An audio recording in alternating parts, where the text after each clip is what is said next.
Selon l'Organisation mondiale de la santé, les risques et les conséquences de la désinformation sanitaire peuvent être équivalents à ceux d'une crise sanitaire elle-même. Alors c'est une affirmation certainement qui vous bouleverse et ça révèle une réalité vraiment alarmante. Nous ne luttons pas seulement contre les maladies, mais également contre un ennemi invisible qui était méconnu jusque-là et qui mine véritablement nos défenses intérieures. Il s'agit de la désinformation ou plus généralement ce qu'on appelle l'infodémie. L'infodémie peut avoir un impact sur les vaccins, peut intervenir lors des épidémies de rougeole et lors des épidémies d'Ebola, et ce qui va empêcher l'accès aux soins et faciliter le développement des différentes théories conspirationnistes, qui va donc paralyser les réponses de santé publique. Et nous devons donc admettre une vérité que beaucoup ignorent jusque-là, c'est que l'information erronée ou la mauvaise information tue. Bienvenue les amis, bienvenue sur Parlons de santé publique. Si vous êtes nouveau, enchanté, je suis Roussel Youssa, spécialiste en santé publique. Et dans cette chaîne YouTube, je partage avec vous le contenu lié à l'actualité sanitaire, la recherche en santé. On parle également des concepts de santé publique. Donc si vous êtes étudiant ou professionnel de la santé, euh, enchanté, je vous encourage à vous abonner, à activer la cloche de notification pour ne rien manquer à chaque fois qu'il y a une nouvelle vidéo. Si vous êtes étudiant ou chercheur également et que vous souhaitez vous faire accompagner pour l'analyse de vos données, que ce soit qualitative ou quantitative, nous mettons à votre disposition nos meilleurs spécialistes qui peuvent vous accompagner en fonction de votre besoin. Donc, on va passer directement au sujet d'aujourd'hui, ce qui concerne donc la désinformation et la mésinformation en plus généralement ce qu'on appelle les fake news. Et on va essayer de voir de quoi il la question de plus en plus en profondeur et pourquoi est-ce qu'on pense que c'est un problème qui tue beaucoup plus que voilà, les maladies classiques qu'on connaît de nos jours. Donc, on va parler de ça en 4 points. En premier point, on va voir l'ampleur du problème, les caractéristiques, le mécanisme de la désinformation en santé. On va voir en deuxième point ce qu'on peut appeler un peu comme l'arsenal thérapeutique, c'est-à-dire le type d'intervention qu'il faut mettre et qui ont déjà été développées, qui ont fait leurs preuves et qui peuvent être utilisées pour contrer les mauvaises informations. Dans un troisième plan, on va voir le diagnostic des failles, quelles sont les limites de ces interventions-là. Et pour finir, on va voir qu'est-ce qu'il faut faire dans notre contexte pour contrer l'infodémie ou la désinformation. Alors, on attaque directement le premier point, ou un peu l'anatomie de ce qu'on appelle l'épidémie informationnelle. C'est véritablement un problème actuel. Je pense que si vous faites une simple revue de la littérature, vous allez vous rendre compte que c'est un problème, un phénomène véritablement systémique. Okay? C'est-à-dire, il y a cette étude sur laquelle on se base. Il y a cette étude, il y a cette étude sur laquelle on se base pour faire, sur laquelle je me base pour faire cette vidéo. C'est une revue systématique de près de 30 études qui ont été menées entre 2018 et 2024 et qui révèle que 63% des interventions développées visaient spécifiquement la désinformation Covid-19, okay? Ce qui montre véritablement l'urgence pandémique. Donc, il n'y a que 40% des études qui ont porté sur d'autres contextes sanitaires. Donc, pendant la pandémie à coronavirus, on se rend compte que 63% des études portaient justement sur la désinformation. Et donc, ce sont véritablement, juste pour montrer à quel point est-ce que c'est le sujet qui a intéressé beaucoup les chercheurs. Okay? Et voilà. Donc, qu'est-ce qu'on peut mieux comprendre? Je pense que vous qui écoutez, si vous écoutez cette vidéo, que vous n'avez pas, que c'est un phénomène nouveau pour vous, ou alors vous n'êtes pas allé très en profondeur en ce qui concerne la compréhension de la désinformation, on va voir les caractéristiques, je vais appeler ça caractéristiques mortelles de la désinformation. C'est précisé dans cette étude-ci. Il y a 4 catégories de tactiques manipulatives qui sont utilisées lorsqu'on veut faire la désinformation. Juste, je m'arrête rapidement pour vous faire un petit rappel de la différenciation qu'on a entre mésinformation et désinformation. La mésinformation, c'est le fait de partager un contenu faux, okay, un message qui est erroné, sans intention de nuire, c'est-à-dire de façon naïve, celui qui partage le message n'a pas l'intention de nuire. Pourtant, la désinformation, simplement, c'est partager des fake news, des faux messages avec l'intention de manipuler pour un objectif précis. Donc, voilà, donc Ici, on s'intéresse beaucoup plus dans la désinformation. L'étude sur laquelle on se base, que vous pouvez vous afficher là, identifie donc 4 catégories euh, de manipulation, de tactiques manipulatives qui sont généralement utilisées. La première catégorie, c'est les tactiques de contenu et de présentation, ce qui a porté sur 31% des études. C'est-à-dire ici, les auteurs vont utiliser le langage émotionnel manipulateur, on va utiliser les informations sensationnalistes, on va utiliser de faux experts lors des interventions, on va utiliser de faux experts. Donc ça, c'est le premier type, c'est-à-dire les tactiques de contenu et de présentation, donc en utilisant donc la manipulation dans le langage émotionnel. Donc le deuxième type qui est évoqué dans cet article, c'est les biais psychologiques et cognitifs qui sont utilisés, c'est-à-dire on va illustrer un lien de causalité entre deux phénomènes sans véritablement comprendre ce qu'on appelle les biais psychologiques et les biais cognitifs. Okay?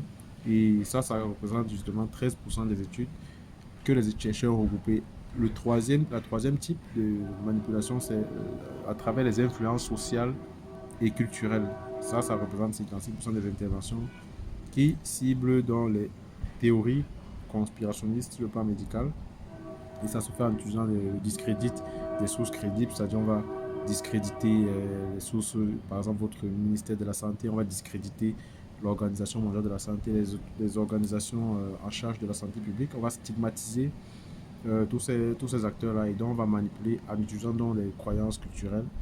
Et le quatrième type, ce sont les tactiques de dissémination. On va faciliter le partage pour que ce partage soit beaucoup plus viral, c'est-à-dire faire en sorte que ça puisse être partagé facilement, c'est-à-dire on va utiliser des canaux qui puissent faire en sorte que le message erroné soit partagé de façon très virale. Et cela va se faire en exploitant les célébrités. On pourra mettre des images de certaines célébrités en faisant croire qu'ils ont passé un message alors qu'il n'en est rien. Donc, il y a également des vulnérabilités humaines qui sont ciblées. Dans cette étude, si on révèle 3 catégories d'attributs humains qui sont exploités, il y a déjà le traitement de l'information, c'est-à-dire on va se baser beaucoup plus ici sur les lacunes en littératie sanitaire. Ça représente 29% des interventions, c'est-à-dire on va se baser sur le fait que voilà, vous n'avez pas la capacité de traiter l'information, c'est-à-dire vous avez des lacunes en ce qui concerne la littératie sanitaire, c'est-à-dire vous n'avez pas la capacité de comprendre certaines informations. Et donc, on va se baser sur ça pour cibler le message. Le deuxième, ce sont les influences psychologiques. Ici, c'est beaucoup plus lié aux manipulations émotionnelles, les biais de familiarité. On va se dire, ok, si notre compatriote partage une fausse information, alors certainement, nous, on peut également être susceptible de croire et même de relayer cette information-là. Donc ça, ce sont les influences psychologiques. Et le troisième type de manipulation, ce sont les dynamiques de confiance. Là, on va s'appuyer ici sur l'érosion de la confiance institutionnelle, étant donné que de plus en plus, on n'a plus confiance en nos institutions. On va s'appuyer dessus pour essayer de relier les informations. Donc, on va passer rapidement au deuxième point, ce que j'ai appelé l'arsenal thérapeutique, c'est-à-dire les interventions qui sont développées dans ces études-là pour contrer la désinformation. Donc, cette étude-ci sur laquelle on se base s'appuie sur 5 types d'interventions. Le premier type, ce sont les cours éducatifs, ce qui est rapporté dans 73% des études, c'est-à-dire on utilise les approches structurées via les modèles d'apprentissage, qui on va faire des formations de fact-checking, mettre en place des plateformes de discussion intégrées. Et le deuxième type, ce sont ce qu'on appelle les counter-speech, représentés dans 23% des études, c'est-à-dire on va mettre en place une réfutation directe, ce qui va inclure les activités démystification avec le témoignage des experts et la remise en question de la crédibilité des sources. Donc ça concerne justement le counter-speech, c'est-à-dire contrer les mauvais narratifs. Le troisième type, ce sont les jeux d'inoculation, c'est-à-dire on va mettre en place, comme cela a été fait dans 3% des études de cette méta-analyse, on va mettre une exposition contrôlée à des doses affaiblies, ce qu'on appelle le pre-bunking, okay? C'est-à-dire on va exposer les gens à de la désinformation afin de développer une résistance future. Donc ça, ce sont des études ce sont les types de stratégies qui sont utilisées donc, sur le plan expérimental en matière d'intervention. Et on se rend compte que 77% des études rapportent des bases théoriques qui sont classées en 5 catégories. On a l'inoculation et la correction. Si on se rend compte que 26% utilisent la théorie d'inoculation. On a également l'éducation et la cognition, c'est-à-dire faire la promotion de la pensée critique. Le troisième, c'est la motivation et l'émotion, mettre en place des techniques narratives, okay, susciter un engagement empathique. Le prochain, c'est ce qu'on va appeler l'approche comportementale et persuasive. Ici, c'est ce qu'on avait appelé dans une précédente vidéo, si vous vous souvenez, la théorie du nudge. Okay.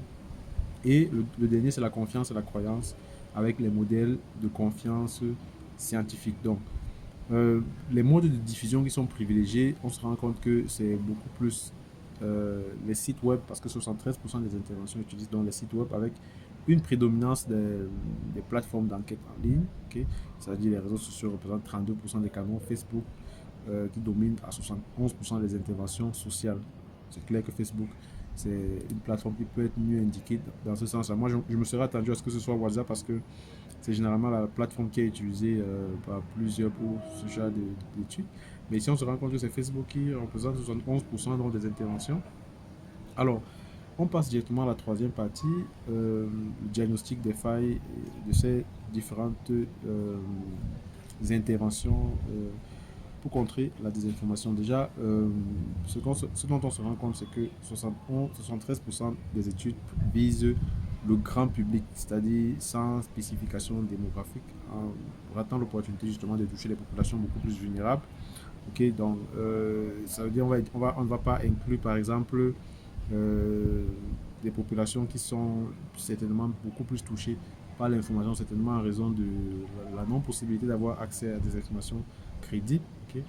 Mais les études concernent beaucoup plus le grand public. Donc ça, c'est une faille qui est notée par les chercheurs dans cet article scientifique-ci. Et donc, il y a également des lacunes en ce qui concerne le ciblage des caractéristiques de la désinformation. Parce que 47% des interventions ne rapportent pas les caractéristiques spécifiques de désinformation qu'elles ciblent.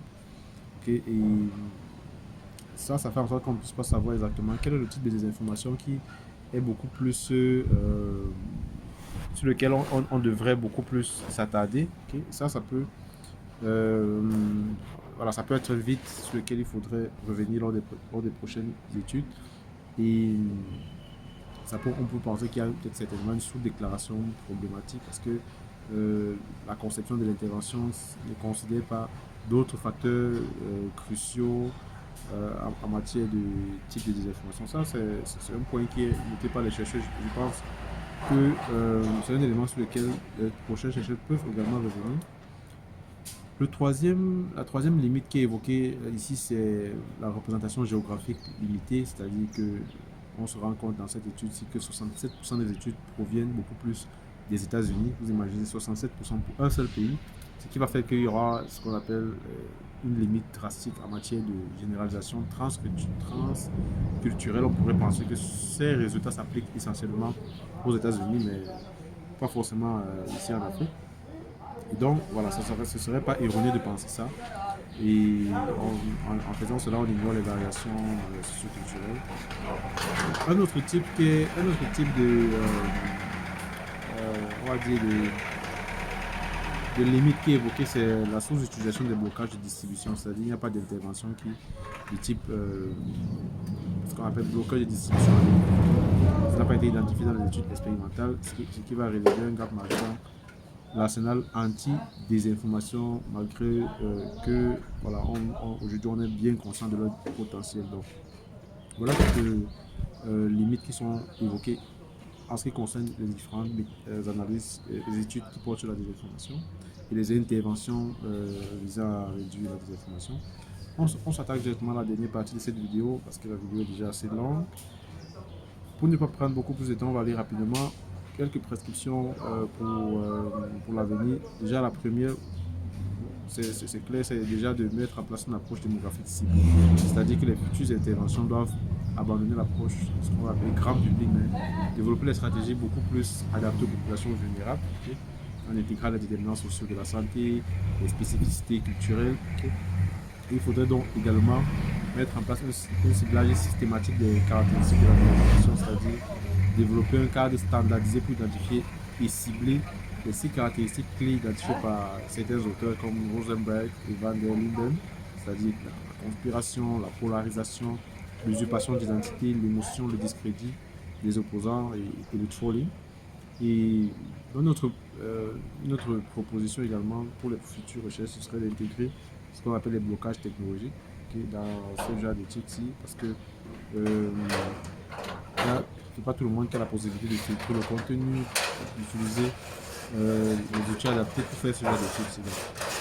Je vous invite à consulter cet article-là qui est intéressant et voilà, on en reparle certainement à travers d'autres articles similaires qui vont porter sur la désinformation en santé publique. On se retrouve pour une prochaine vidéo. N'oubliez pas de